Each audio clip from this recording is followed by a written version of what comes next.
There are moments that divide your life into two versions. The woman you were before, and the woman you become after the truth finds you. I didn't know it then. I thought I was simply driving home from work on a rainy Thursday evening. I thought I was worrying about dinner. About whether my husband, Daniel, would remember to stop by the grocery store like he'd promised. About the anniversary trip we'd been planning for months. Normal things. Safe things. The kinds of thoughts women have when they believe they are loved. If someone had rolled down their window that evening and told me, "Claire, in less than 24 hours your entire marriage will collapse, every promise your husband ever made will feel like a carefully rehearsed performance, and the quiet woman standing in your mirror will disappear forever," I would have laughed. Not because I believed our marriage was perfect. No marriage is. Daniel forgot birthdays sometimes. He left coffee mugs on every table in the house. He could never remember where he left his car keys. We argued over little things. Laundry. Money. Whose turn it was to call his mother. The ordinary imperfections made our marriage feel real. At least, that's what I believed. I had no idea that while I was protecting our little world, he was quietly building another one. My name is Claire. I'm 36 years old. I teach literature at a public high school outside Chicago. Books have always made sense to me. Stories follow patterns. Characters reveal themselves. Every betrayal leaves clues. Every secret eventually comes into the light. Real life doesn't. Real life lets lies smile across the dinner table. It lets betrayal kiss you goodnight. It lets deception sleep beside you for years while you thank God for your good fortune. Daniel and I had been married for 11 years. No children. Not because we didn't want them. Life simply kept delaying our plans. First his career. Then my graduate degree. Then the small house we desperately wanted before starting a family. Then my miscarriage. We never talked about that day much. Some grief settles so deeply inside you that words only make it hurt again. After that, we told ourselves we'd try again. Someday. There always seemed to be another someday waiting ahead. Looking back, I wonder if he had already stopped dreaming about that future with me. People often asked how we met. It always made me smile. I was 23. He was 26. I spilled coffee on his shirt in a crowded bookstore. Instead of getting angry, he laughed. I guess fate really wanted us to meet. It sounded ridiculous. But somehow, it worked. 3 months later we were inseparable. 2 years later we were engaged. 1 year after that, I became Claire Morgan. The happiest bride in the room. Or so everyone said. Daniel had a way of making people trust him. He listened. He remembered names. He sent flowers to coworkers when their relatives passed away. He volunteered on weekends. Neighbors loved him. My parents adored him. Even strangers seemed comfortable around him. Sometimes I'd catch women smiling at him in restaurants. He never noticed. Or at least, that's what I believed. I used to feel proud. That's my husband.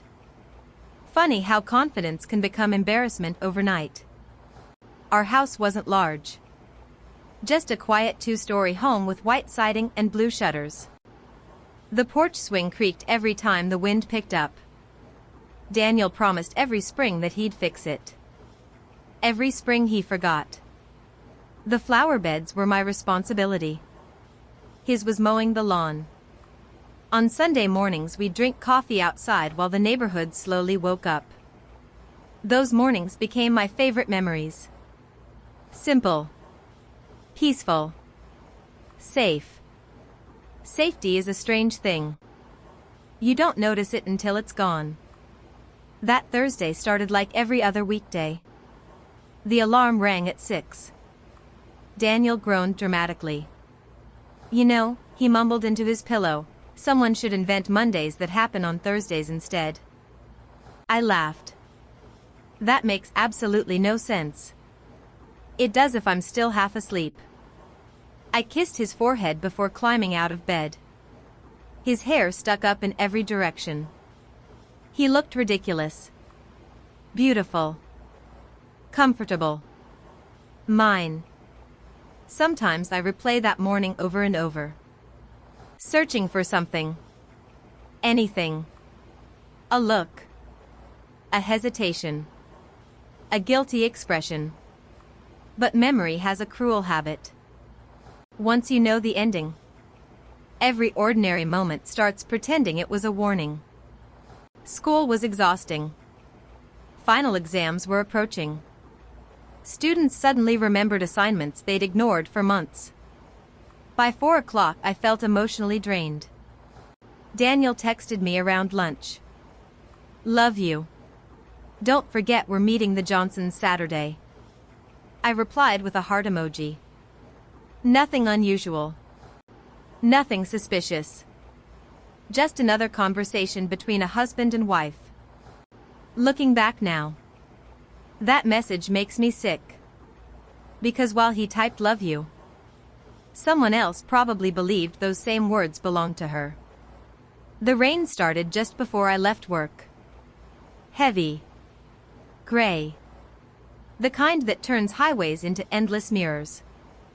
Traffic slowed. Windshield wipers moved back and forth like metronomes measuring the final hours of my old life. I remember singing softly to the radio. A song Daniel loved. I remember smiling because I planned to surprise him. His favorite lasagna. Fresh garlic bread. Chocolate pie from the bakery. Nothing extraordinary. Just a wife trying to make her husband happy. Funny. Sometimes love looks exactly like routine. The grocery store was crowded because of the weather. People rushed through the aisles. Parents chased children. Shopping carts bumped into each other. I picked up everything we needed. Ground beef. Tomatoes. Cheese. Fresh basil. Daniel loved extra cheese. Always extra cheese. As I reached for the pie, my phone buzzed.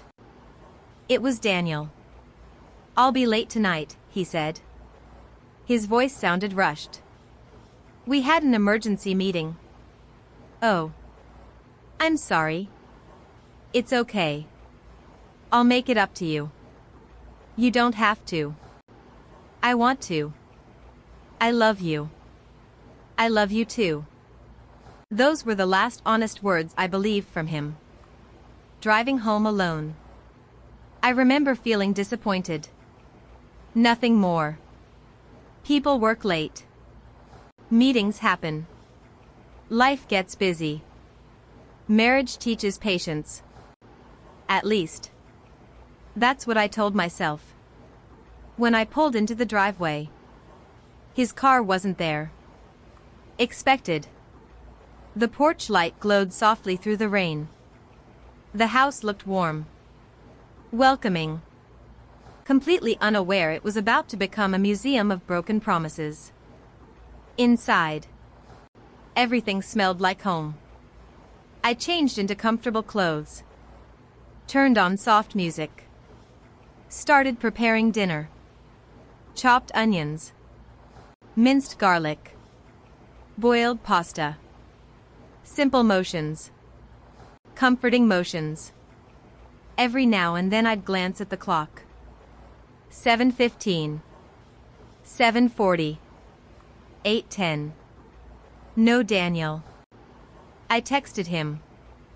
Everything okay? No reply. Half an hour later. Meeting still going?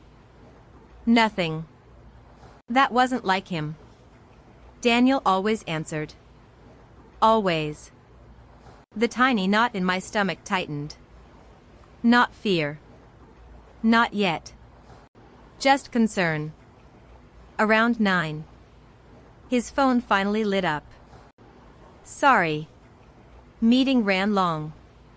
Battery almost dead. Heading home soon. I smiled with relief. See?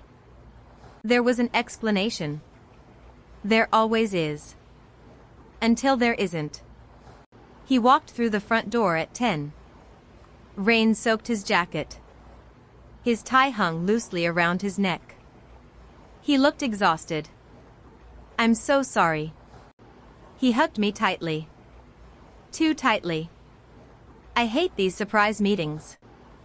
I buried my face against his chest. His cologne smelled different. Not stronger. Not weaker. Different. Something floral lingered beneath the familiar scent. I frowned slightly. New soap at the office? He hesitated. Just for a heartbeat. The cleaning crew probably changed something. It sounded reasonable. I accepted it. Because trust always chooses the easiest answer. We ate reheated lasagna together. He complimented my cooking. Asked about my students. Told me a funny story about one of his coworkers. Everything seemed normal. Almost painfully normal. Except. He kept checking his phone. Not constantly. Just enough for me to notice. Each time. He turned the screen slightly away. Little movements.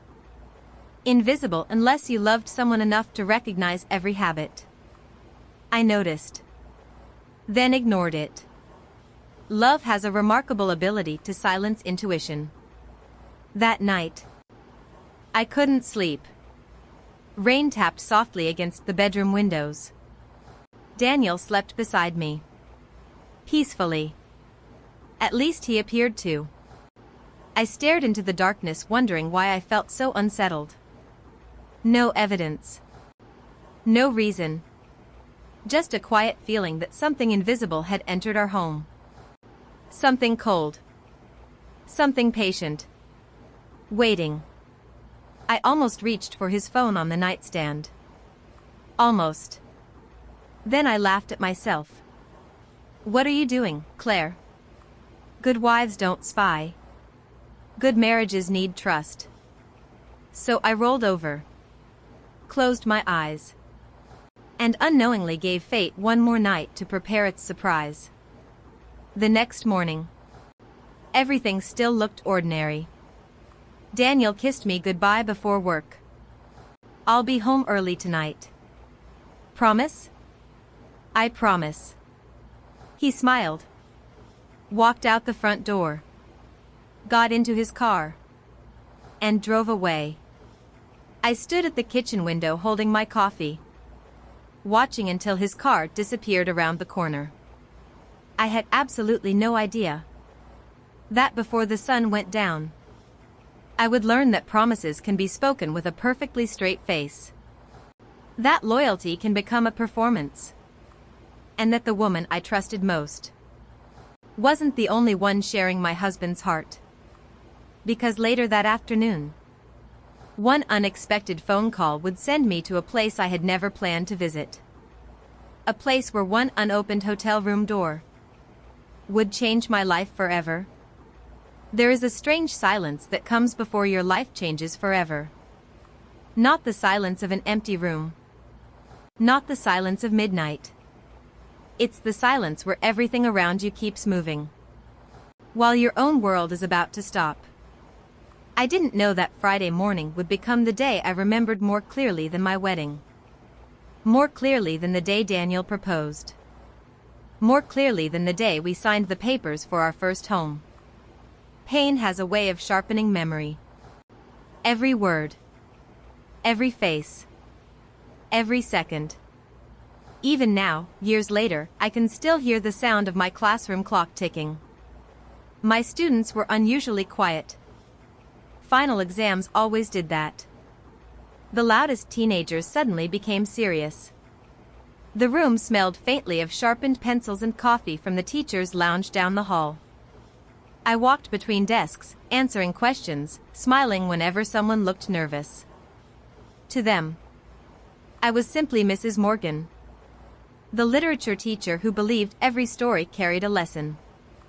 I wish someone had told me I was about to become the main character in a story I never wanted. Around 11:30, my phone vibrated inside my desk drawer. Normally, I never checked personal calls during class. But something made me look. The screen showed an unfamiliar number. I ignored it. A minute later, the same number called again. Then again. 3 times in less than 2 minutes. A strange feeling settled in my chest. I stepped into the hallway. Hello? For a few seconds, no one answered. Then a woman's voice spoke softly. Is this Claire Morgan? Yes. I'm sorry to bother you. She sounded nervous. Almost frightened. I think there's something you deserve to know. I frowned. I'm sorry, who is this? My name doesn't matter. Then why are you calling me? There was another pause. I've been trying to decide whether to make this call for 3 weeks. My heartbeat slowed. Not faster. Slower. As if my body already knew what my mind refused to imagine. I think your husband is having an affair. 14 simple words. No shouting. No drama. No accusation. Just 14 words. And somehow, the hallway around me became impossibly quiet. I actually laughed. A small laugh. Confused. I'm sorry. You have the wrong person. I wish I did. My husband isn't having an affair. I used to think that too. What? I was engaged to a man who cheated on me. I know the signs. Her voice never rose. She sounded tired. Like someone carrying a burden too heavy for herself. I've seen your husband several times. That's impossible. He meets the same woman every Friday. No. Claire. My husband works Fridays. He leaves work early. No. They've been meeting for months. No. It was the only word I could say. No. No. No. Every answer. Every breath. No. She didn't argue. Instead, she quietly said something that made my blood run cold. Black Mercedes. I froze. What? Your husband's car. How do you know what he drives? License plate ending in. She slowly read the last 4 numbers. Perfectly. Exactly. The phone almost slipped from my hand. I don't understand. I didn't call to hurt you. Then why? Because someone should have warned me. The sadness in her voice felt real. Pain recognizes pain. I work across the street from the Riverside Grand Hotel. Hotel. The word echoed inside my head. I see them almost every Friday. No. They always arrive separately. No. They leave together. No. Room 814. I leaned against the hallway wall because my knees suddenly felt weak. This is some kind of mistake. I hope it is. You don't even know my husband. I know his face. You could be lying. I could. You could hate him. I don't know him. You could hate me. I've never met you. So why? Because I know what it feels like to build your future around someone else's lie. Silence. Long. Painful. Finally. She whispered. If you don't believe me, don't. I wasn't going to. Go see for yourself. Click. The call ended. I stared at the phone. Waiting. Almost expecting it to ring again. To hear someone laughing. Got you. It was a prank. We're filming a television show. Anything. Anything except the truth. Nothing happened. The hallway remained silent. Students continued taking their exams. Life moved forward. Mine didn't. For the rest of the afternoon, I couldn't focus. Every sentence I read blurred together. Every student's question sounded distant. My mind replayed the conversation. Black Mercedes. Friday. Hotel. Room 814. None of it made sense. Daniel loved me. Didn't he? He kissed me goodbye every morning. He remembered my favorite coffee order. He rubbed my shoulders whenever grading papers gave me headaches. He held my hand at my father's funeral.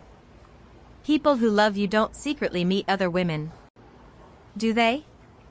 By 3 o'clock, I had convinced myself it was nonsense. Someone was mistaken. Maybe another man looked like Daniel. Chicago wasn't exactly a small town. Cars looked alike. Faces looked alike. Coincidences happened. I wanted coincidence. I desperately needed coincidence. As I packed my bag, my best friend Emily stopped by my classroom. You okay? I smiled automatically. I'm fine. She tilted her head. No, you're doing that thing. What thing? The fake smile. I don't have a fake smile. You absolutely do. Emily had known me since college. She could read my face before I spoke. Did something happen? For a moment, I almost told her. Almost. Instead, I lied. I'm just tired. She studied me carefully. If you ever need anything, I know. She hugged me. I held on a little longer than usual. Maybe. Some part of me already knew I was saying goodbye to the life I'd been living. Driving home, I passed the exit that led toward Riverside Grand Hotel. My hands tightened around the steering wheel. Keep driving. Go home. Forget the phone call. Trust your husband. Instead, I took the exit. Even now, I don't know why. Maybe curiosity. Maybe fear. Maybe instinct. Whatever it was, it refused to let me go home. The hotel wasn't glamorous. Just expensive enough for business travelers and couples wanting privacy. Glass walls. Polished marble entrance. Fresh flowers in the lobby. The kind of place people barely notice. I parked across the street. Far enough away that Daniel wouldn't recognize my car. If you were even there.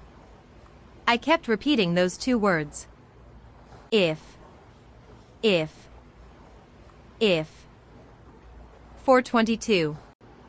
Nothing. People entered. People left. Businessmen. Families. Tourists. No Daniel. See? The woman lied. You should leave. Go home. Forget this ever happened. I reached for my keys. Then, a familiar black Mercedes turned slowly into the hotel parking lot. My breathing stopped. No. The driver's door opened. Daniel stepped out. Wearing the same navy blue suit he had left home in that morning. He looked around briefly. Not nervously. Comfortably. Like someone who had done this before.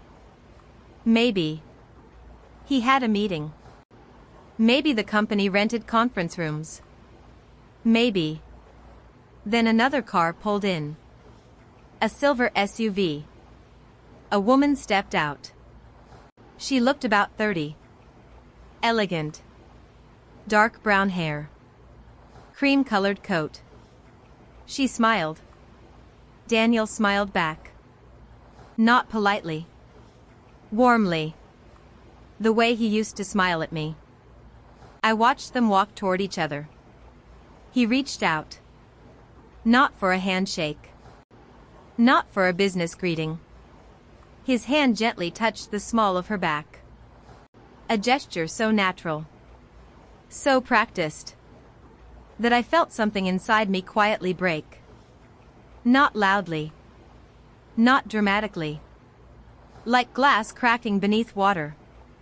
Invisible. Permanent. I wanted to drive away. I wanted to scream. I wanted to run across the parking lot and demand an explanation. Instead, I stayed frozen inside my car. Watching. Because some terrible part of me needed proof. Needed certainty. Needed the truth to hurt enough that I could never deny it again. They entered the hotel together. Laughing about something. Daniel held the door open for her. The same little habit that had once made me fall in love with him. I waited.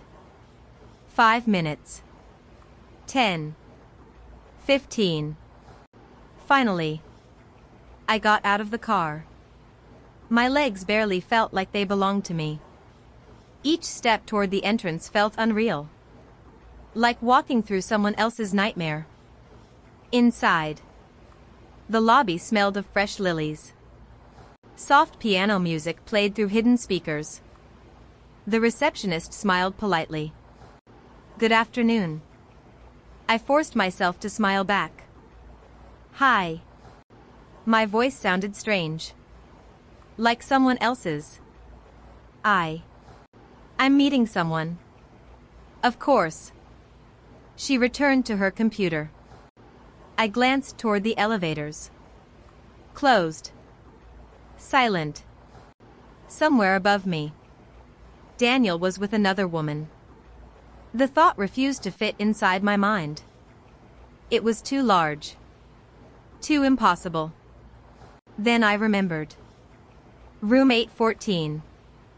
The anonymous woman hadn't guessed. She knew. My feet started moving before I consciously decided to walk. 1 elevator.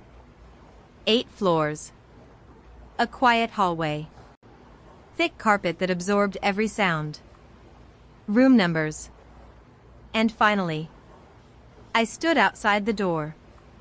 My heart pounded so loudly I thought someone inside might hear it. 1 wooden door. That was all.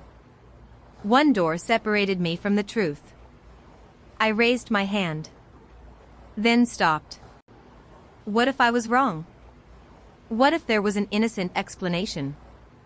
What if I destroyed my marriage because of suspicion? I closed my eyes. Took 1 slow breath. Then another.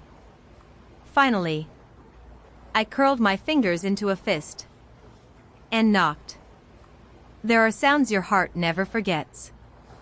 The first cry of a baby. A wedding vow. A parent's final goodbye. For me, it was 3 quiet knocks against a hotel room door. 3 knocks. Each one carrying 11 years of love. 11 years of trust. 11 years of believing I knew the man I had married. I stood frozen outside room 814. My hands still resting against the polished wood. The hallway was silent. So silent I could hear the air conditioner humming somewhere above me.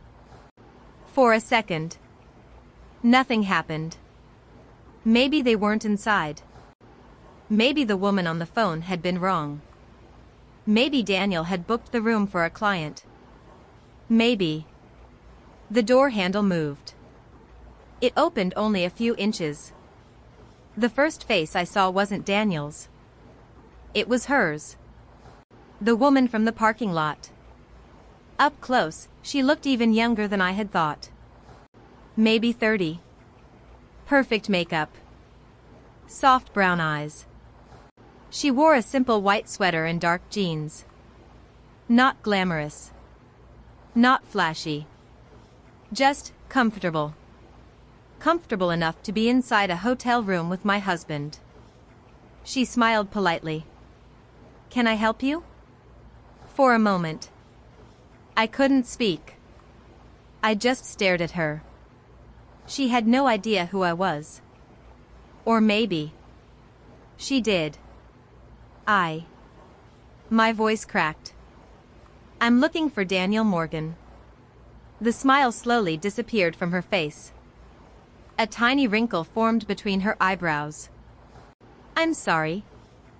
I think you have the wrong room." Before I could answer, I heard his voice. The voice I had listened to every morning for 11 years. "Who's at the door?" My entire body went cold. The woman hesitated. Then stepped back. And Daniel appeared. People always ask me what expression he had on his face. Shock? Fear? Guilt? The truth is, it changed too quickly to describe. For half a second, he smiled automatically. Then he recognized me.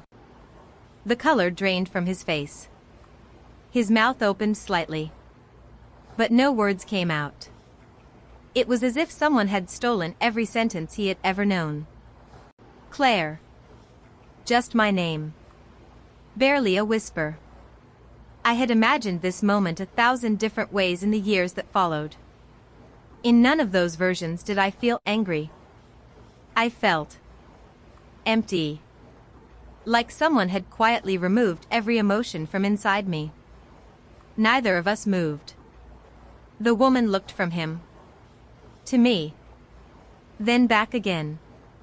Confused. What's going on?" Daniel rubbed a hand across his face. "Claire. I can explain." I laughed. It wasn't a happy laugh. It sounded strange. Almost broken. "You can?" He nodded quickly. "Yes." I looked around the room. 1 king-size bed. 2 coffee cups. His jacket hanging neatly over a chair. Her purse resting on the nightstand. No explanation in the world was going to rearrange what I was seeing. The woman spoke again. "Daniel." Her voice trembled. "Who is she?" He closed his eyes. Just for a second. Then quietly answered. "My wife." Silence. Complete silence. The woman stared at him as though she'd misheard. "What?" "My wife." She took 2 slow steps backward. "No. You told me." "I know. You said you were divorced." Those 6 words hit me harder than anything else. Divorced. He hadn't simply lied to me. He had built another entire life with another lie. The woman looked at me. Real fear filled her eyes. I didn't know. I believed her immediately. Maybe I shouldn't have. Maybe I should have blamed her too. But something about her face reminded me of my own. Confused. Shattered. Used. She wasn't celebrating. She wasn't smiling. She looked betrayed too. Daniel finally found his voice. "Claire, please. Let's go somewhere private." I looked at him. "This isn't private?" "I mean, we can talk." "Oh." I nodded slowly. "You'd like to talk now?" He lowered his head. "I know how this looks." I actually smiled. For the first time since arriving. It wasn't kindness. It was disbelief. You know how this looks? The woman interrupted. Daniel. She stepped away from him. You told me your marriage ended 2 years ago. I was going to explain. When? She asked quietly. Next week? Next month? After another year? He couldn't answer. Because there wasn't one. I suddenly realized something. Neither of us. Not me. Not her. We're looking at each other with hatred. We were both looking at him. For the first time in months. He couldn't control the story. He couldn't be two different men. He couldn't tell two different versions of the truth. The lies had collided. And there was nowhere left to hide. I'm leaving. My voice sounded calm. Too calm. Daniel stepped forward. Claire, wait. No. Please. No. You deserve an explanation. I deserve honesty. He reached for my arm. Instinctively. I stepped backward. He froze. That tiny movement hurt him more than shouting ever could. Because for 11 years, I had never pulled away from his touch. Not once. Until then. The woman suddenly spoke. My name is Olivia. I looked at her. I'm so sorry. There were tears in her eyes. I swear. I didn't know. I nodded once. I believe you. Daniel looked between us in complete disbelief. He had probably expected us to argue. To blame each other. Instead, we both understood who had created this disaster. I turned toward the hallway. Daniel followed me. Claire. I kept walking. Please. The elevator doors opened. I stepped inside. He reached the doors just before they closed. I love you. Those 3 words. Words I had treasured for over a decade. They sounded completely different now. Not comforting. Not convincing. Just desperate. The elevator doors closed between us. And for the first time since our wedding day, I let them. The ride down felt endless. My reflection stared back at me in the polished steel doors. I barely recognized her. Her face looked pale. Her eyes empty. She looked older than she had 15 minutes earlier. Pain ages people quietly. When the elevator reached the lobby, I walked outside into the rain. I didn't remember pressing the button. I didn't remember crossing the lobby. I only remember the cold rain hitting my face. People hurried past carrying umbrellas. Cars splashed through puddles. The city continued exactly as before. It amazed me. How could the world remain so normal when mine had just collapsed? I sat inside my car. Didn't start the engine. Didn't cry. Didn't scream. Nothing. I simply stared through the windshield. About 20 minutes later, someone knocked gently on my window. It was Olivia. She stood in the rain without an umbrella. I lowered the window slightly.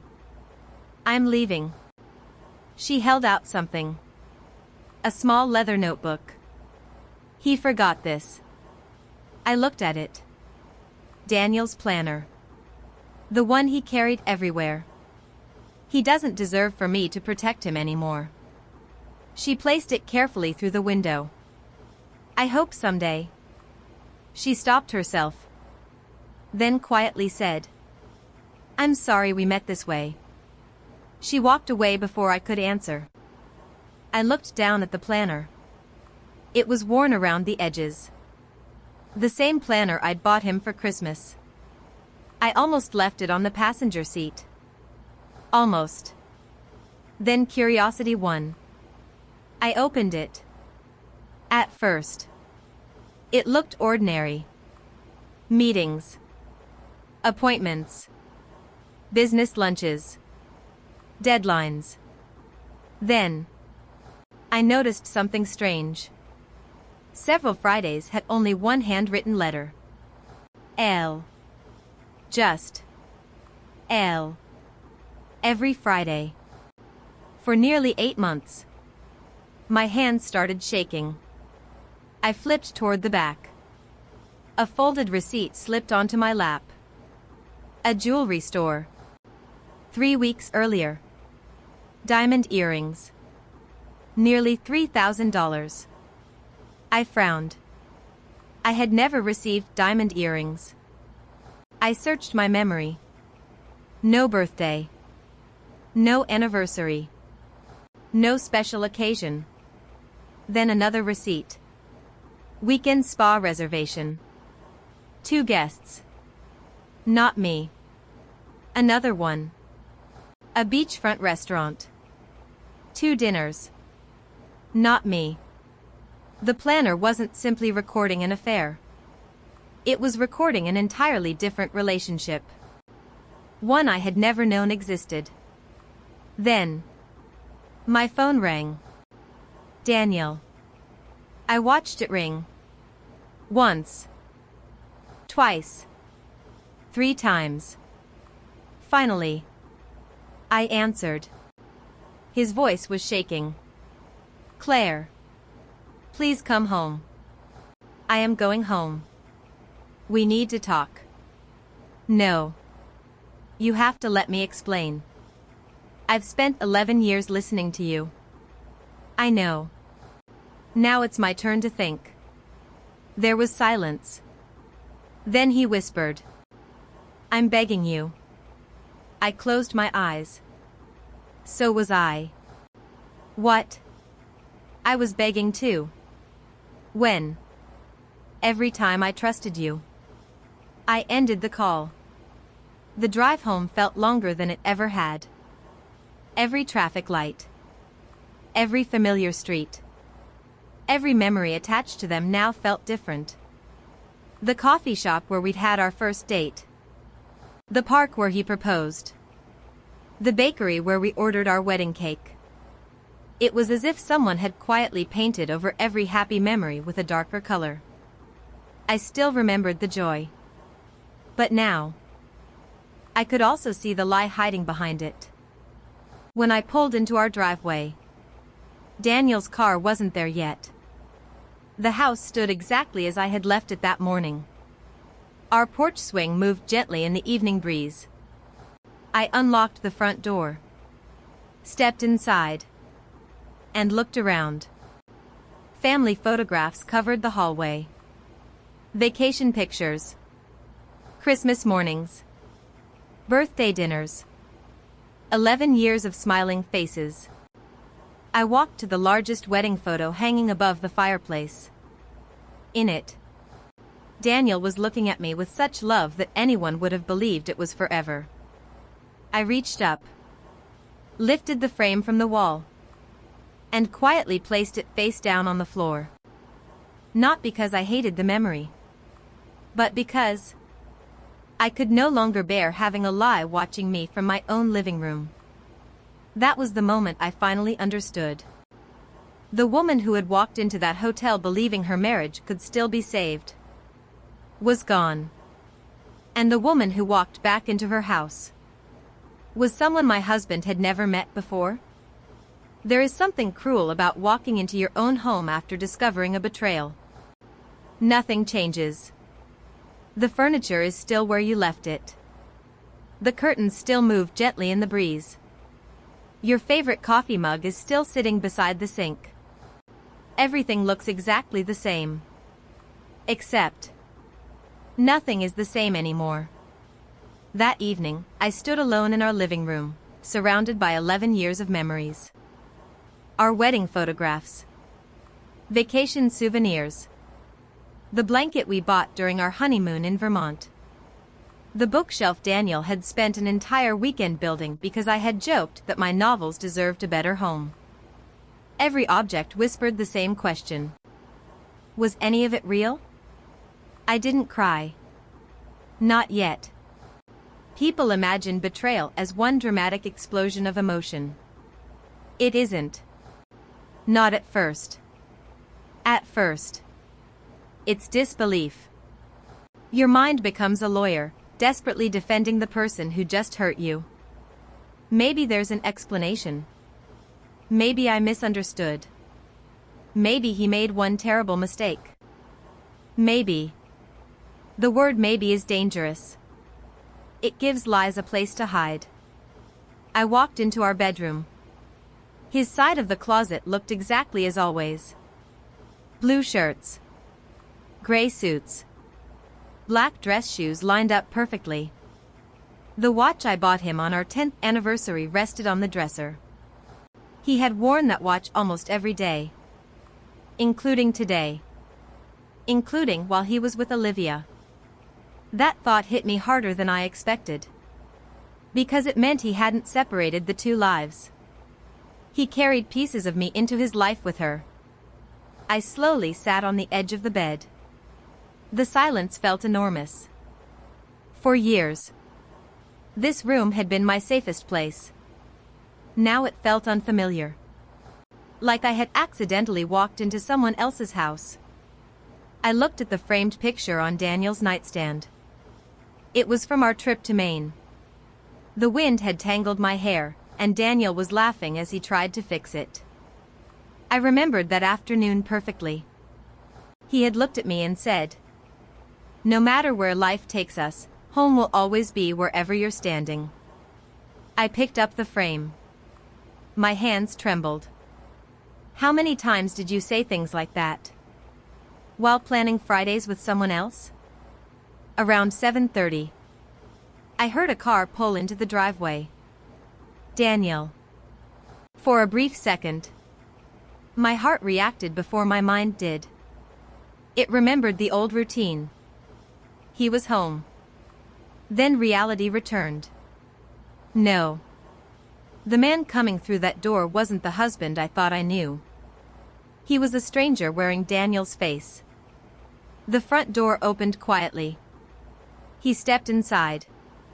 He looked exhausted. Not because of work. Because lies are heavy. He closed the door gently.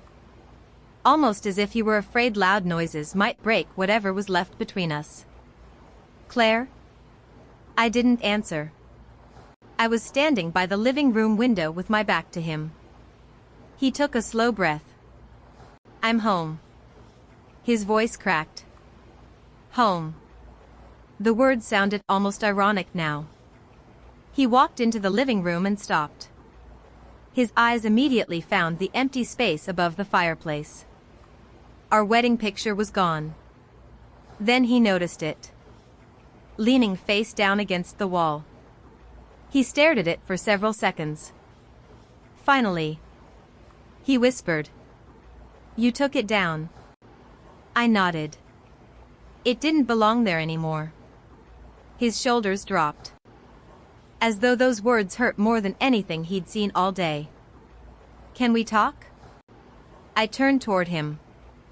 For the first time, I looked directly into his eyes.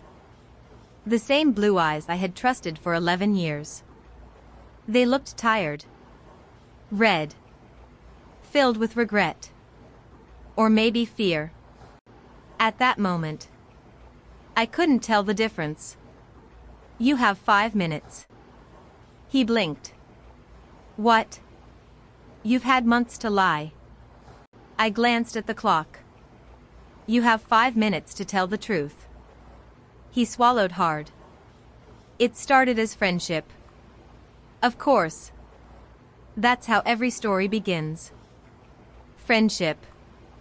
I met Olivia through work. I folded my arms. And? We worked together on a project. And? We became close. And? We started having lunch. And?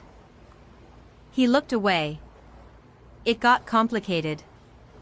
I couldn't help smiling. Not because it was funny. Because I was amazed. Even now. He was choosing soft words instead of honest ones. Complicated? I repeated quietly. You rented hotel rooms. You bought her jewelry. You told her you were divorced.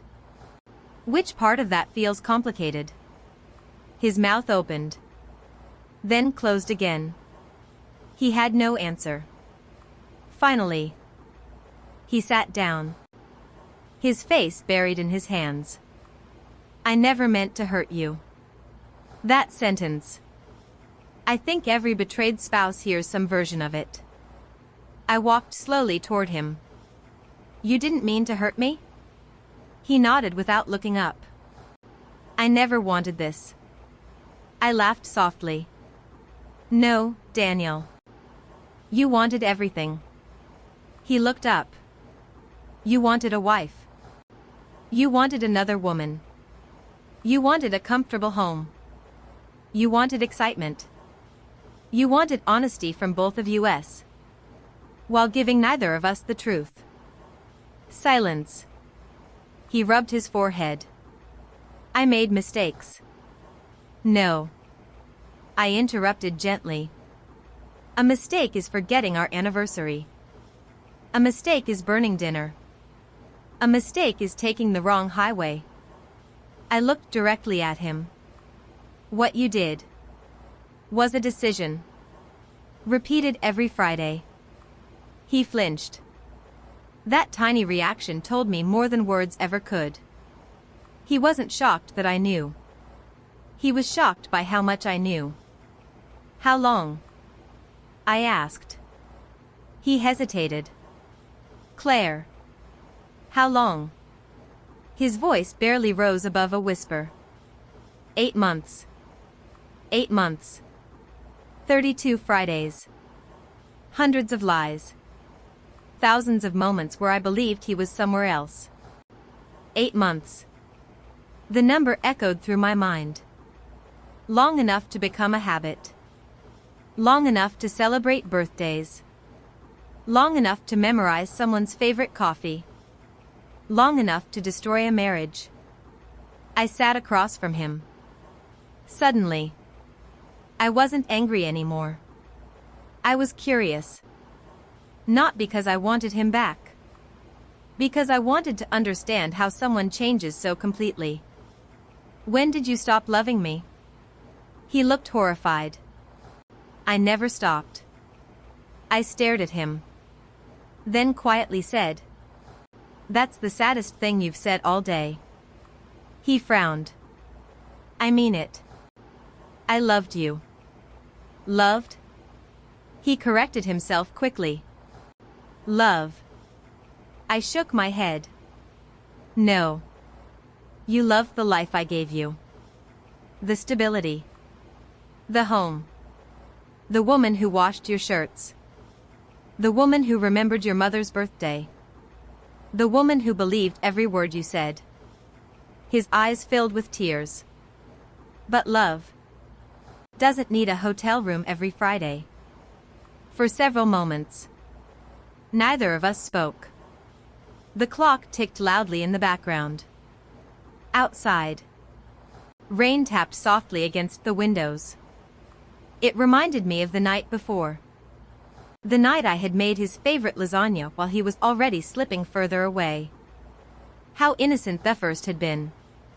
Then I asked the question that had been quietly waiting inside me all evening. Did you ever plan to tell me? He froze. That hesitation lasted less than 3 seconds. But it told me everything. No. He whispered. I kept trying. No. I wanted to. No. I just. You didn't. He lowered his head. I stood up. Walked toward the kitchen. Opened the refrigerator. There, on the second shelf, sat the leftover lasagna I'd made for him the previous night. I stared at it. Then closed the door. Do you know what hurts the most? He looked up. I continued quietly.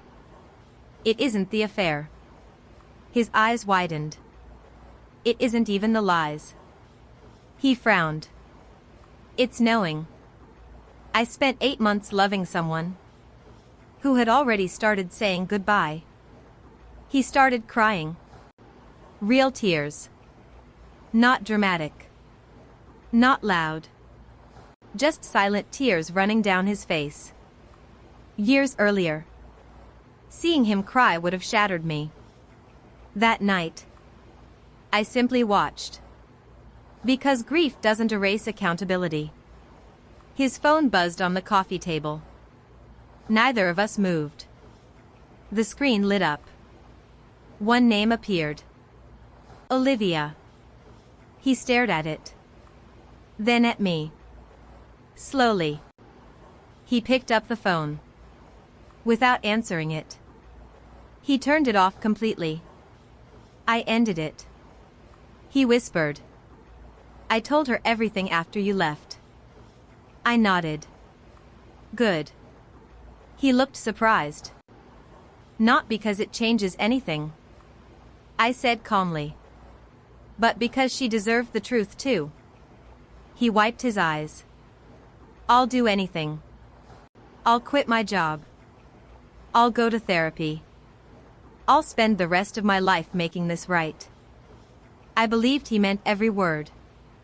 And somehow, that made everything even sadder. Because sometimes, people become sincere only after they've lost what mattered most. I walked toward the hallway. Where are you going? He asked. To bed. Can we? No. He nodded slowly. I'll sleep downstairs. For the first time that day, I thanked him. Not because it fixed anything. Because it showed he finally understood. That forgiveness wasn't something he could ask for. It was something he had already spent. Later that night, I lay awake staring at the ceiling. Sleep refused to come. Instead, my mind replayed little moments from the past 8 months. The sudden business trips. The extra meetings. The new shirts. The unexpected attention to his appearance. The Fridays he always seemed unusually happy. The puzzle pieces were finally fitting together. Not because there had been no clues. Because love had convinced me they meant something else. Around 2 in the morning, I quietly walked downstairs. Daniel was asleep on the couch. Still wearing yesterday's clothes. One arm hung over the side. He looked peaceful. Almost innocent. I stood there for a long moment, watching the man I had loved for more than a decade. Then something caught my attention. His laptop bag.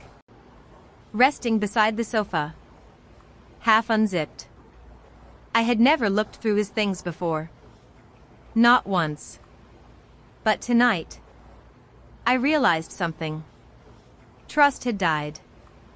And with it, the rules I had lived by. I slowly reached for the zipper. Because deep inside, I had the unmistakable feeling that the hotel room wasn't the biggest secret my husband had been hiding. People think betrayal ends the moment you discover the affair. It doesn't. That's only the first crack. The real heartbreak begins afterward. When every new day uncovers another lie. You stop asking, why did this happen? Instead, you begin asking, how much don't I know? That question haunted me more than anything else. Because once trust disappears, every answer creates 2 new questions. The house was silent. The digital clock on the microwave read 2:14 a.m. Daniel slept on the couch. Or at least, he looked asleep. His breathing was slow. One hand rested over his chest. For 11 years, I had watched that same peaceful face drift into sleep beside me. Now, It felt like I was looking at a stranger. I wasn't downstairs because I wanted another argument. I wasn't searching for reasons to hate him. I simply needed the truth. The whole truth. No more surprises. No more Fridays. No more hidden lives. My eyes settled on his laptop bag. It leaned against the coffee table. Partially open. Inside, I could see folders, notebooks, and the silver corner of his laptop. For several minutes, I simply stared at it. I had never searched through his belongings. Never checked his emails. Never looked at his messages. Not because I was naive. Because I believed trust meant respecting someone's privacy. Tonight, privacy had become a luxury he no longer deserved. I slowly unzipped the bag. Every tiny sound felt impossibly loud. Daniel shifted slightly on the couch. I froze. He rolled onto his side. Then became still again. I released the breath I had been holding. Inside the bag, everything appeared perfectly organized. Typical Daniel. Pens arranged neatly. Business folders labeled carefully. His planner was missing, of course. Still sitting in my bedroom where I'd left it. Then, my fingers touched a thin black envelope tucked beneath the laptop. No label. No company logo. Just plain black. I opened it carefully. Several documents slid into my lap. At first, I thought they were work papers. Then I recognized my own address. Our address. The first page carried the logo of a real estate attorney. I frowned. Why would Daniel have legal documents hidden inside his work bag? I turned the page. The title nearly stopped my heart. Property Transfer Agreement. I read the first paragraph. Then the second. Then the third. My vision blurred. The document stated that Daniel had begun paperwork to transfer ownership of our vacation cabin in Wisconsin. Not to me. Not jointly. To himself. Only himself. I blinked several times. That couldn't be right. The cabin belonged to both of us. We bought it 5 years earlier after saving for nearly 3 years. Every summer we spent 2 weeks there. Fishing. Reading. Watching sunsets over the lake. That cabin wasn't just property. It was our dream. Or, I thought it was. I searched the pages again. Near the bottom, I found handwritten notes. Finalized after August. Claire doesn't know. I felt sick. The affair hadn't been enough. He had also been quietly separating our assets. Planning. Preparing. Not for reconciliation. For escape. My hands began shaking so badly that several pages slipped onto the floor. I quickly gathered them before they could make noise. As I returned them to the envelope, another folded paper fell out. This one wasn't legal. It was a printed email. The sender's name read, Mark Reynolds, Daniel's college roommate. Best man at our wedding. A man who had attended every Thanksgiving dinner in our home. The email wasn't long, but every sentence landed like another stone on my chest. You need to make a decision soon. You can't keep both women forever. Claire deserves the truth before someone else tells her. If you wait much longer, this will explode. At the bottom, Daniel had written a note in blue ink. Just a little more time. I stared at those 5 words. Just a little more time. Time for what? Time to leave me? Time to move in with Olivia? Time to finish transferring our property?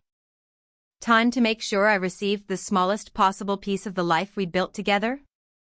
The questions came faster than the answers. Then something unexpected happened. Instead of crying, I became calm. Not happy. Not relieved. Calm. It was as though my heart had finally accepted what my mind had been resisting. This wasn't a mistake. It wasn't one bad decision. This had been carefully planned. 4 months. Maybe longer.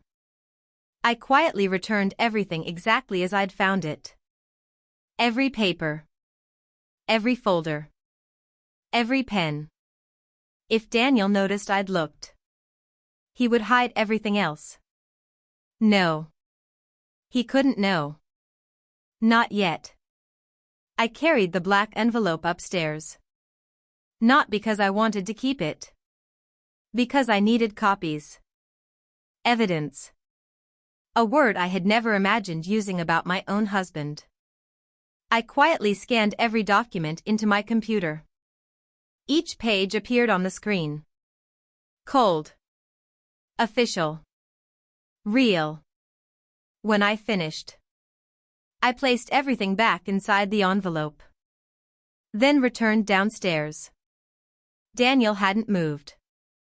As I slipped the envelope back into his bag, I looked at him one last time. There was a time when seeing him asleep filled me with peace. Tonight, it filled me with clarity. Love hadn't disappeared. Not completely. It had simply stopped protecting him from the consequences of his choices. I returned upstairs. Sleep never came. Instead, I sat beside the bedroom window watching darkness slowly become morning. Around 6. My phone buzzed. A message from Emily. Coffee before work?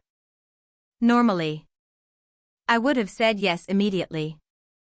Today, I stared at the screen. Then typed one word. Please. Emily met me at our favorite cafe. She smiled when she saw me. The smile disappeared almost instantly. Oh my God. She whispered. You look exhausted. I tried smiling. It failed. She reached across the table and gently held my hand. What happened? This time, I told her everything. The anonymous phone call. The hotel. Olivia. The planner. The documents. The property transfer. Everything. She listened without interrupting. Not once. When I finished, she sat silently for almost a full minute. Finally, she spoke. I don't think the affair is the whole story. I know. She frowned. The property paperwork means he was preparing for something. I nodded slowly. I think so too. Emily leaned closer. Claire. You need a lawyer. The word felt enormous. Lawyer. People like us didn't hire lawyers. We worked things out. We talked. We forgave. But people like us didn't secretly build second lives either. I don't know if I'm ready. Emily squeezed my hand. You don't have to file for divorce today. You don't have to make any decisions today. But you need information. She paused. Knowledge isn't revenge. It's protection. Those words stayed with me. Protection. Not revenge. Protection. After work, I didn't go straight home. Instead, I sat in my car outside a law office for nearly 20 minutes. I almost left 3 different times. Finally, I walked inside. The receptionist smiled warmly. Can I help you? I swallowed hard. I'd like to schedule a consultation. The attorney's name was Margaret Lawson. A calm woman in her early 60s. Silver hair. Kind eyes. Nothing about her felt intimidating. She listened quietly as I explained everything. She never interrupted. When I finished, she folded her hands. Claire. The affair is painful. I nodded. But legally, I'm more concerned about the financial documents. My stomach tightened. So I'm not imagining it? No. She spoke carefully. If those papers are authentic, your husband has already begun planning for separation. The room suddenly felt colder. Margaret continued. I'm not telling you to divorce your husband. I'm telling you. Don't make emotional decisions without understanding your legal position. She handed me a folder.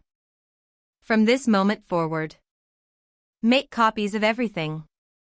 Financial statements, tax returns, property records, retirement accounts. Anything important. I nodded. Then she added something I never expected. And don't let him know you're preparing. I frowned. Why? Because people who hide one secret. She looked directly into my eyes. Sometimes hide others. Driving home. I replayed that sentence over and over. Sometimes hide others. How many others? The question lingered in my mind. When I reached the house, Daniel's car was already in the driveway. He was waiting. Standing on the front porch. Hands shoved into his pockets. The moment he saw me, he walked down the steps. I've been trying to call you. I know. You didn't answer. I needed time. He nodded sadly. I understand. For the first time in 11 years, I realized something. He finally understood what it felt like to be the one left waiting. That evening, we ate dinner in complete silence. 2 people. 1 table. An entire marriage sitting quietly between us. He looked at me several times, as if searching for words. I never looked back. Because I wasn't searching anymore. I was observing. Listening. Learning. Preparing. He thought I was still deciding whether to forgive him. He had no idea. I had already started uncovering a truth far bigger than the affair. And somewhere inside those hidden documents, I was beginning to suspect that Daniel's greatest betrayal hadn't even been revealed yet. People often think revenge begins with anger. For me, it began with silence. Not the silence of giving up. The silence of paying attention. After discovering the affair. After finding the hidden documents. Something inside me changed. I stopped asking Daniel questions. I stopped arguing. I stopped demanding explanations. Because I had finally realized something. People who lie eventually reveal the truth when they believe you've stopped looking. And that's exactly what I wanted him to believe. The following Monday morning felt strangely normal. Daniel stood in the kitchen making coffee. He glanced at me cautiously. I made yours the way you like it. 2 sugars. A splash of cream. Exactly the way he'd made it for years. I thanked him. He looked surprised.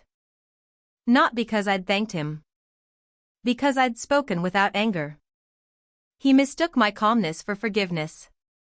It wasn't. It was distance. We drove to work separately. Just like always. Before leaving, he paused at the front door. I love you. The words hung in the air. For years. Those 4 letters had been enough to make me smile. Now.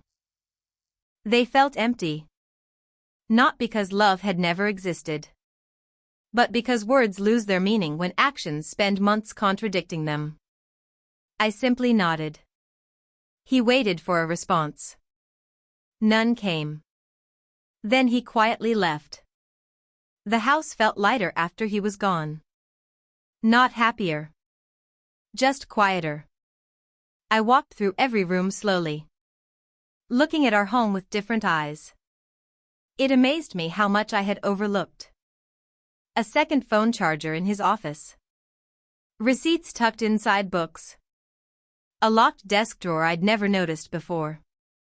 Love had once taught me not to question. Now, clarity taught me to notice. That afternoon, I returned to Margaret Lawson's office. This time, I carried a folder. Inside were copies of everything I had found. Bank statements. The property transfer documents. The planner pages. Receipts. The printed email from Mark. Margaret studied each page carefully. She never rushed. Every few minutes, she made a small note. When she finished, she removed her glasses and looked directly at me. Claire. Your husband has been moving money. The room suddenly felt very small. What do you mean? She turned one of the bank statements toward me. See these withdrawals? I nodded. They're spaced out. Small enough that most people wouldn't notice. I looked closer. $500. $700. $900. Different dates.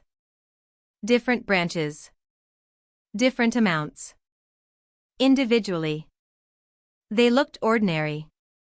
Together, they added up to nearly $60,000. I never saw these. Margaret smiled gently. Most spouses don't. They trust each other. The sentence hurt more than I expected. She continued. I can't tell you why he's doing this. But I can tell you. This isn't accidental. I drove home in complete silence. $60,000. Hidden. Moved quietly over months. The affair had shattered my heart.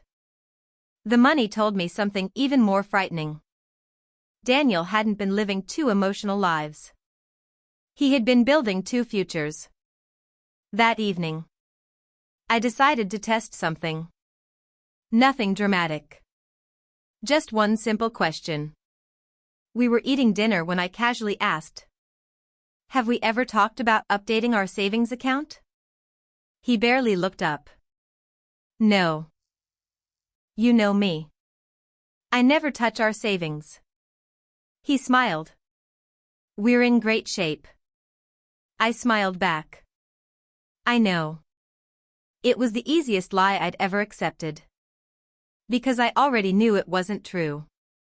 For the first time in my marriage, I watched him instead of listening to him. His eyes. His hands. The pauses before answering. Tiny details. Things I had never noticed before. Lies don't only exist in words. Sometimes, they live in hesitation. Over the next 2 weeks, I became someone Daniel had never known. I smiled. Cooked dinner. Went to work. Answered politely. I behaved exactly as I always had. Except, I was collecting information. Every receipt he left behind. Every unusual phone call. Every late meeting. Every financial record. Not because I enjoyed it. Because I refused to become another surprise in someone else's plan. One Friday morning, he adjusted his tie in the hallway mirror. I have another client meeting. Friday. Of course. I looked up from my coffee.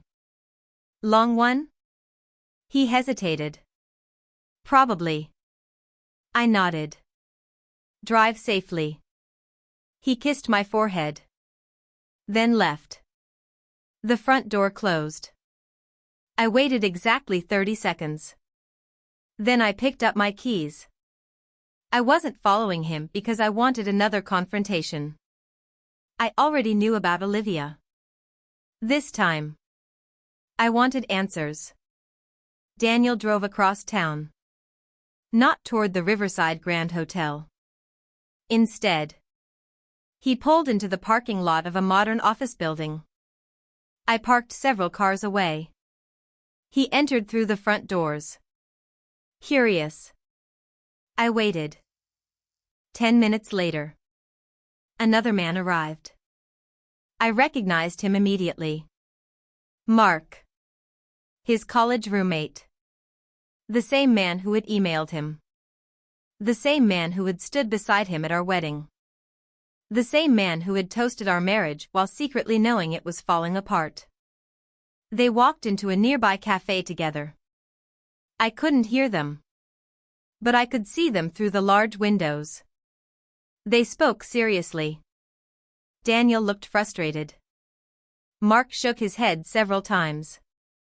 At one point, Mark pushed a folder across the table. Daniel refused to take it. Then, Mark stood up and left. Daniel remained seated alone, staring at the folder. 20 minutes later, he finally picked it up. Something about that folder bothered me. Not because I knew what was inside. Because Daniel looked afraid of it. I had never seen fear on his face before. Not real fear. Whatever those papers contained. They mattered. A lot. That evening, Daniel came home unusually quiet. He barely touched dinner. Halfway through the meal, he asked, "Claire, do you think people deserve second chances?" I looked at him calmly. Sometimes. He seemed hopeful. I continued. But only after they've told the whole truth. His expression fell immediately. He looked down at his plate. I understand. No. He didn't. Not yet. The next morning, my phone rang. The caller ID surprised me. Olivia. For several seconds, I considered ignoring it. Instead, I answered. Hello? Her voice sounded exhausted. Claire. I know you probably never want to hear from me again. I remained silent. I found something. My heart skipped.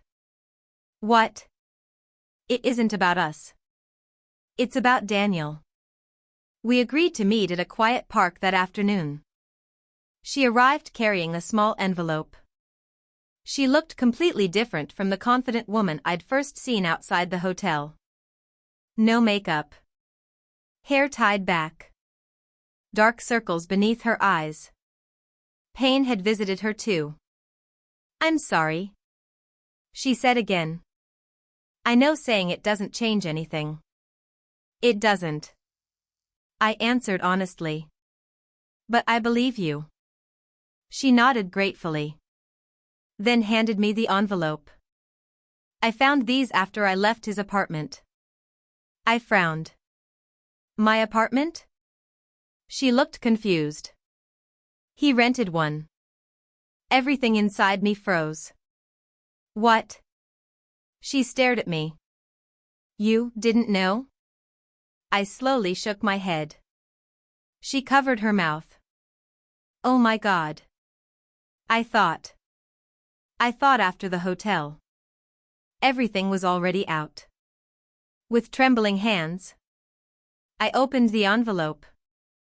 Inside was a rental agreement. A furnished apartment. Leased 9 months earlier. 1 bedroom. Downtown Chicago. The listed emergency contact was Daniel Morgan. Not Claire Morgan.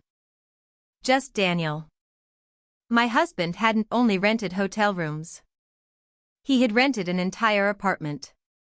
A place I had never known existed. Then I found photographs. Nothing inappropriate. Just ordinary moments. Daniel assembling a bookshelf. Daniel cooking pasta. Daniel laughing on a balcony. The apartment looked lived in. Comfortable. Like a home. A second home. I looked up at Olivia. How often were you there? She whispered. I thought he lived there. For several moments. Neither of us spoke. The world around us continued normally. Children laughed on a nearby playground. Dogs chased tennis balls. Birds landed beside the pond. Everything felt painfully ordinary. While my life became more extraordinary with every passing minute. Olivia finally broke the silence. I ended everything. I blocked him. I'll never see him again. I believed her. Then she quietly added. But before I left. He kept saying one sentence. What sentence? She looked directly into my eyes. He said. If Claire ever finds out everything, she'll never forgive me. Everything. Not the affair. Everything. That single word echoed through my mind. There was still more. More than the hotel. More than the apartment. More than the money. More than the property. I thanked Olivia. Folded the documents carefully. And walked back to my car. As I sat behind the steering wheel. I finally understood why Daniel looked terrified after meeting Mark. He wasn't afraid I'd discovered the affair. He was afraid. I was getting closer to the secret he had protected more carefully than anything else. And I made myself one quiet promise. I wasn't going to stop searching. Until I uncovered every last piece of the truth. There comes a point in every betrayal. When the truth stops hurting. And starts becoming power. Not because the pain disappears. It doesn't. It simply changes shape. The woman who spends weeks crying in the shower. Eventually becomes the woman quietly collecting evidence. That was who I had become. Daniel still thought he was protecting me from the full truth. What he didn't realize was that every lie he told forced another piece of the puzzle into my hands. For 3 days after meeting Olivia, I barely spoke. Not because I was angry. Because I was thinking. The apartment. The hidden money. The property transfer. The affair. Those weren't separate secrets. They were connected. I just didn't know how. Yet. Margaret Lawson called me Thursday afternoon. Claire? Yes. I've been reviewing the financial documents. My grip tightened around the phone. Did you find something? I did. She paused. I think you should come to my office. An hour later. I was sitting across from her. Several folders lay open on her desk. She slid one toward me. I requested public property records. I frowned. Why? Because your husband's withdrawals had to be going somewhere. She pointed to a page. What do you see? I looked carefully.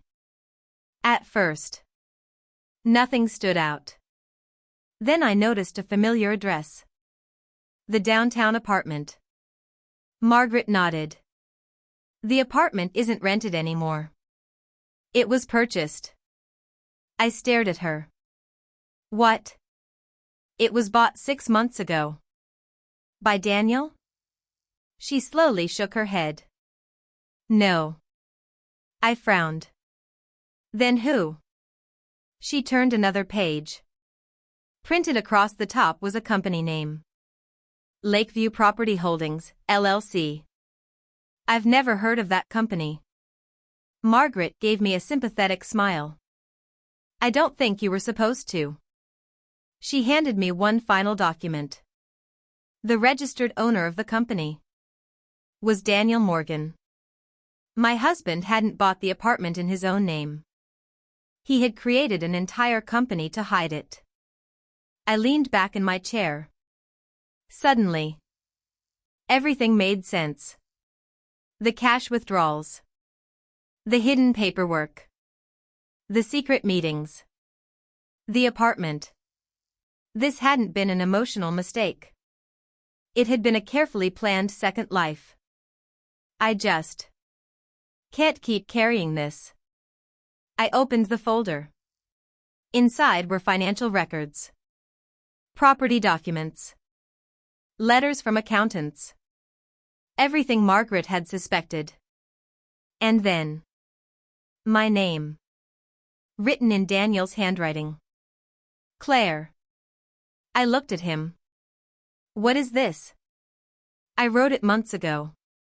Why? In case I lost the courage to tell you. I held the envelope in my hands. For several seconds, I considered opening it. Then I placed it back inside the folder. No. He frowned. You don't want to read it? I shook my head. If you have something to say, you'll say it to my face. His eyes filled with tears. I was scared. I know. I never stopped loving you. I know. I thought I could fix everything before you found out. I looked at him quietly. And instead, you broke everything before I had the chance to choose. He nodded.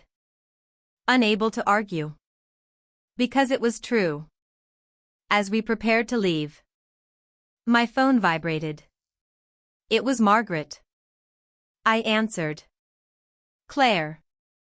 Her voice sounded unusually serious. I just received one final document. What is it? It changes everything. I glanced at Daniel. What happened? Margaret took a slow breath. The company your husband created wasn't only used for the apartment. It was also used to purchase another property. I frowned. What property? Silence. Then she quietly answered. A house. My heart stopped.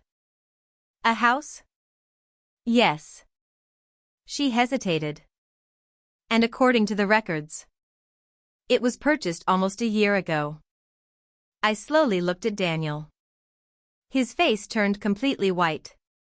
He didn't need to say a single word. The expression on his face told me everything. There was still one final truth. One secret. So devastating that even after the affair, the apartment, the hidden money, and months of lies, my husband still believed this was the one revelation that would make me walk away forever. Some people think revenge is loud. They imagine screaming, broken dishes, public arguments, slamming doors. But the strongest revenge is often completely silent. By the time Margaret called about the second house, I wasn't shocked anymore. I was tired. Tired of discovering that every answer led to another lie. Tired of wondering which version of my husband had been real. The man who made me coffee every morning. Or the man who secretly built another life. Maybe they had both been real. And that was the hardest truth of all. Daniel sat across from me in the apartment. His hands trembled. He already knew there was nothing left to hide. I asked quietly. Tell me about the house. He closed his eyes. It was never supposed to happen. I didn't interrupt. I bought it last year. Why? His answer came so softly I almost didn't hear it. I thought If I left you, I wouldn't have to start over from nothing. I stared at him. So while I was planning our anniversary, you were planning your exit. A tear rolled down his cheek. Yes. It was the first completely honest answer he'd given me. The house wasn't for Olivia. At least, not originally. Daniel admitted that he had convinced himself he wanted a different life. A quieter life. A simpler life. One where he didn't have to explain his choices to anyone. He thought buying another house would give him options. An escape. A backup plan. The affair came afterward. Not before. As painful as that truth was, it revealed something important. The affair hadn't destroyed our marriage. It had exposed a marriage that Daniel had already begun abandoning in his heart. For a long moment, I simply looked out the apartment window. The city lights stretched across the skyline. Thousands of homes. Thousands of marriages. Thousands of promises. Some honest. Some already broken. Then I turned back to him. I have one last question. He nodded. If I had never found out, would you have stayed? He didn't answer immediately. He couldn't. Finally, he whispered, I don't know. Those 3 words gave me something no apology ever could. The truth. When we left the apartment, I didn't cry. I didn't yell. I didn't even look back. Because I realized something surprising. The apartment wasn't his prison. It had become mine. Every minute I spent thinking about his lies. I was still living inside a place he had built. And I was done living there. The next morning, I met Margaret again. This time, I wasn't asking questions. I was making decisions. She placed several documents in front of me. I've prepared everything. I looked down. Petitions. Financial disclosures. Property records. A complete legal strategy. She looked at me carefully. Are you sure? I smiled. For the first time in weeks. It was a real smile. I'm finally sure. People often ask if I wanted revenge. The answer surprises them. No. Not revenge. Justice. There is a difference. Revenge tries to make someone suffer. Justice simply refuses to keep suffering for them. Over the next month, everything happened quietly. Margaret uncovered every hidden account. Every investment. Every property. Every transfer. Because Daniel had hidden assets. The court viewed the situation very differently. The documents he thought would protect him became the evidence that protected me. Ironically, his own planning worked against him. Daniel never fought me. Not once. He signed every document. Attended every meeting. Answered every question honestly. It wasn't because he expected forgiveness. It was because, for the first time in a very long time, he had stopped running from the truth. Several months later, the divorce was finalized. I kept our home. My retirement account. My share of every asset we had built together. The hidden company was dissolved. The apartment was sold. The second house was sold. Every chapter of the secret life he had created ended quietly. Exactly the way it had begun. A week after everything was finished, Daniel called. I almost didn't answer. But I did. His voice sounded different. Older. Calmer. I received the final paperwork. I know. I just wanted to say, He paused. I'm sorry. Not the dramatic apology he'd given in the living room. Not the desperate promises from the hotel. Just two simple words. I'm sorry. I believed him. Finally. But belief and reconciliation are not the same thing. I forgive you, I said. There was silence. Then he whispered. Really? Yes. He started crying. Then I finished my sentence. I forgive you. Because I don't want to carry this anymore. But forgiveness doesn't mean I want my old life back. The silence that followed felt peaceful. Not painful. Peaceful. I understand. He replied. I hope someday you find happiness. I already have. I answered. He didn't ask what I meant. Maybe he already knew. 6 months later. I stood on the front porch of the same White House with the blue shutters. The porch swing still squeaked. Daniel had never fixed it. One Saturday morning, I picked up a toolbox, watched a few videos, and fixed it myself. It wasn't really about the swing. It was about proving something to myself. For years, I had believed I needed someone else to complete my life. I didn't. Emily visited that afternoon. We drank coffee on the porch. She smiled. You look different. I feel different. Happier?